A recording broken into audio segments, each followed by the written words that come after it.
ஏன் தோழர் பொண்ணுங்க இப்படி இருக்காங்க? பொண்ணுங்க ரொம்ப பாவம் தோழா. வீட்டுல இருக்கவங்க கிட்ட இந்த ஆம்பளை நாய்ங்க அன்பா ஆசையா 4 வார்த்தை உட்கார்ந்து பேசுறாங்களாயா. நீ சாப்பிட்டியா, நீ தூங்குனியா, நீ கட்டிக்கிட்டு இருக்க புடவை ரொம்ப நல்லா இருக்குமா, நேத்து நீ வச்சு கொடுத்த ரசம் ரொம்ப சூப்பருமா அப்படின்னு எவனா சொல்றானாயா. இப்படி சொல்றத விட்டுட்டு எவளுக்கோ ஒருத்திக்கு போன் பண்ணி, ஹாய் ஹடி, நீ நல்லா இருக்கியா, நீ சாப்பிட்டியா, நீ தூங்குனியா, நீ அழகா இருக்கடா செல்லம் அப்படின்னு வாய்க்குசாம போய் சொல்லுவானுங்க. வெக்கமே இல்லாம. பாராட்டுக்கு ஏங்கிறது பெண்ணுடைய குணையா. சமைச்சு வச்சுட்டு சாப்பிடும் போது ஏன் பக்கத்திலே நிக்கிறாங்க தெரியுமா? சாப்பிட்டுட்டு நல்லா இருக்குன்னு ஒரு வார்த்தை பாராட்ட மாட்டானான்ற ஏக்கையா.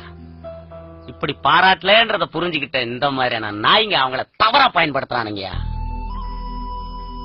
ஒரு நாளைக்கு சாரின்ற ஒரு வார்த்தைய குறைந்தபட்சம் 100 தடவை பயன்படுத்துறோம்.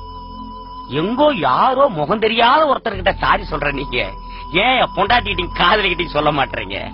மேல் சாவலிசம் ஆனாதிக்கும். ஒரு விஷயம் சொல்றேன் தோழர், நம்ம வாழ்க்கையில எங்க யாருகிட்ட எப்படி வேணாலும் ஜெயிச்சிடலாம். ஆனா அன்பான மனைவி கிட்ட, உண்மையான காதலி கிட்ட தோத்து பாருங்கயா, வாழ்க்கை நல்லா இருக்கும்.